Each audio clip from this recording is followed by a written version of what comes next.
Idea দেব diabetes সম্বন্ধে। যেটা হচ্ছে যে আমাদের অনেকেই ধারণা আছে, যেটা আমাদের রোগীদের মধ্যে দেখি, যে ডায়াবেটিস বোধহয় সারা জীবন ওষুধ খেতে হয়। হ্যাঁ, ব্যাপারটা কিন্তু তা নয়। মানে আমাদের দেশে যে প্রধানত ডায়াবেটিস হয়, অর্থাৎ টাইপ 2 ডায়াবেটিস, সেটা কিন্তু রিভার্সিবল। মানে আমরা যদি প্রথমে ঠিকমতো চিকিৎসা করি তাহলে কিন্তু এটা সেরে যেতে পারে।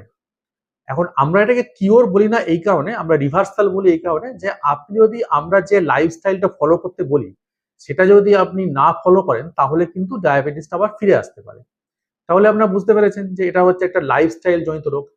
এখন ডায়াবেটিস কেন হয়? ডায়াবেটিস হচ্ছে আমাদের পেটের পিছনের দিকে, ওপরের পিছনের দিকে অগ্ন্যাশয় বলে একটা গ্রন্থি থাকে, যেখানে ইনসুলিন বলে একটা হরমোনের ক্ষরণ হয়। তো এই ইনসুলিন হরমোনটা আমাদের ব্লাড সুগার কন্ট্রোল করে। আমাদের ডায়াবেটিস কেন হয়, অর্থাৎ টাইপ 2 ডায়াবেটিস কেন হয়? যে টাইপ 2 ডায়াবেটিসের প্রধান কারণ হচ্ছে যে আমাদের দেশে সেটা হচ্ছে ওবেসিটি। অর্থাৎ আমাদের শরীরে ফ্যাটের মাত্রাটা বেড়ে গেলে আমাদের ইনসুলিনটা কাজ করতে পারছে না। তাহলে আপনারা বুঝতেই পারছেন যে আমাদের ডায়াবেটিস যদি চিকিৎসা করতে হয় তাহলে আমাদের শরীরে ফ্যাটের মাত্রাটাকে কমাতে হবে। বুঝেছেন? অনেকে দেখবেন এই ফ্যাটি লিভার নিয়ে ভোগে বা ফ্যাটি প্যানক্রিয়াস নিয়ে ভোগে। হ্যাঁ? বা আমাদের মানে শরীরের মেদটা বেড়ে যাচ্ছে, ওয়েট বেড়ে যাচ্ছে, অস্বাভাবিক রকমের মানে পেটের মেদ বেড়ে যাচ্ছে। এই সবগুলোই কিন্তু ডায়াবেটিসের কারণ। তো আমরা রিভার্সাল কেমন করে করি? রিভার্সাল হচ্ছে দুটো পদ্ধতি। প্রথমে একটা হচ্ছে আমরা একটা ডায়েট চার্ট বানিয়ে দিই। আরেকটা হচ্ছে এক্সারসাইজ করতে হবে, অর্থাৎ রেগুলার আপনাকে এক্সারসাইজ করতে হবে। এই ডায়েটটা কেন জরুরি? মানে আমরা যত রিফাইন্ড খাবার খাই, যেমন ধরুন আমরা মানে একই গম থেকে তৈরি হয় আটা এবং ময়দা, কিন্তু ময়দা হচ্ছে অনেক রিফাইন্ড খাবার। সেই জন্য ময়দার খাবার খেলে সুগারটা বাড়ে। এমনকি ধরুন ময়দা থেকে বানানো যে জিনিসগুলো আর কি, ধরুন চাউমিন, সুজি, পাস্তা, এই জিনিসগুলো সবই আমাদেরকে বন্ধ করে দিতে হবে। দিয়ে কি করতে হবে? না আমাদের রিফাইন্ড নয় এরকম খাবারগুলো খেতে হবে এবং আমাদের প্রোটিনের উপর জোর দিতে হবে। আমরা করি কি, আমরা কার্বোহাইড্রেটটা বেশি খাই। ধরুন সকালে আমরা ঘুম থেকে উঠে প্রথমে ধরুন আমরা ব্রেকফাস্টে রুটি খেলাম, কি পাউরুটি খেলাম, কি মুড়ি খেলাম, এগুলো সবই কিন্তু কার্বোহাইড্রেট বেশি। আমাদের ডায়াবেটিস রিভার্সাল করতে হলে আমাদের কিন্তু ব্রেকফাস্ট শুরু করতে হবে প্রোটিন খাবার দিয়ে। ধরুন আপনি ডিম সেদ্ধ খেলেন, কিন্তু ডিমটা কখনোই ভেজে খাবেন না। তার কারণটা কি? আমি যেটা বলছিলাম, যে ভেজে খেলে যে তেলটা আপনার শরীরের মধ্যে ঢুকলো সেটা কিন্তু ফ্যাট হয়ে আবার ওই ইনসুলিনটাকে কাজ করতে দেবে না।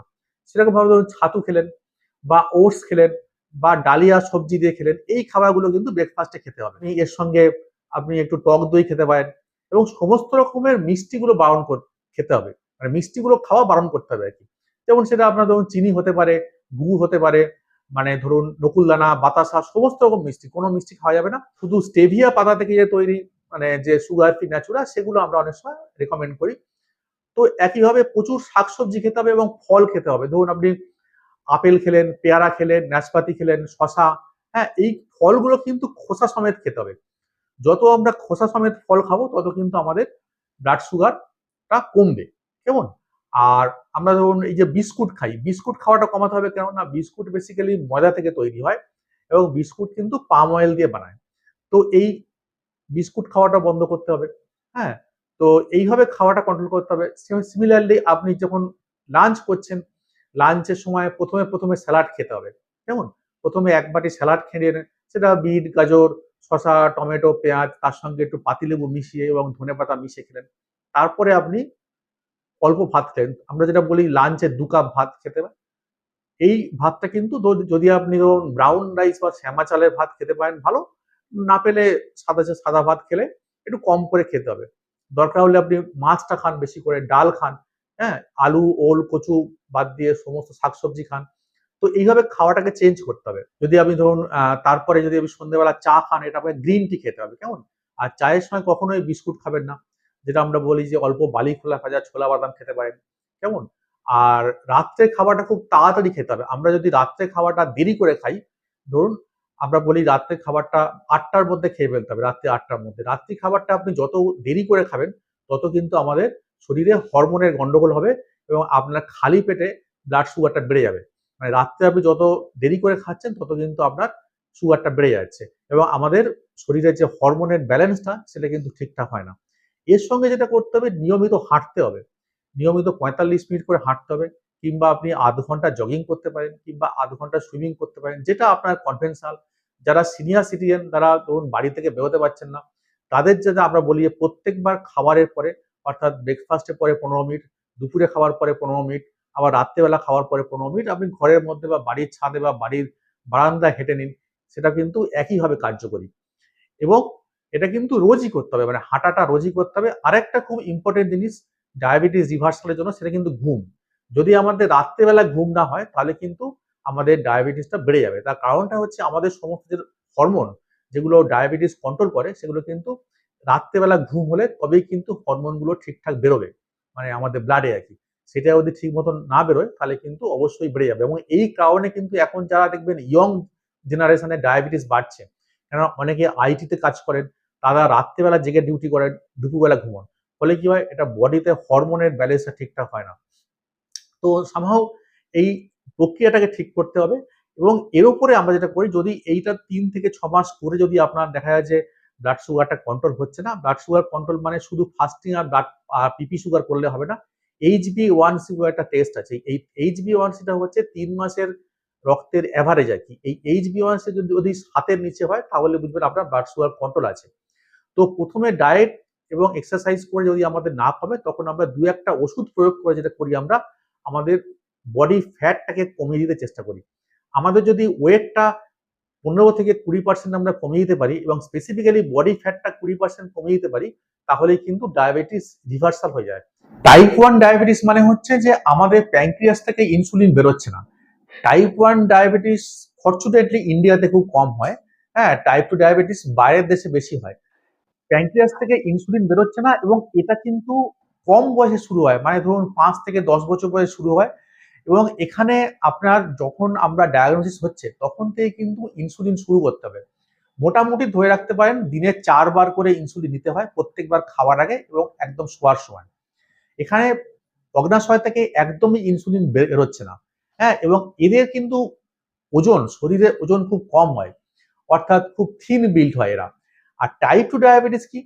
টাইপ 2 ডায়াবেটিস হচ্ছে যে আমাদের শরীরে ইনসুলিন আছে, কিন্তু ইনসুলিনটা কাজ করতে পারছে না কেন? আমাদের শরীরে ফ্যাটের মাত্রাটা বেড়ে গেছে। আমাদের ফ্যাটটা এতটাই বেড়ে গেছে যে আমাদের লিভার, অগ্নাশয় এগুলো সব কাছাকাছি থাকে। তো এখানে ফ্যাট জমার ফলে ওই ইনসুলিনটা পুরোপুরি বেরোচ্ছে না, এবং যেটুকু বেরোচ্ছে সেটুকু কিন্তু কাজ করতে পারছে না।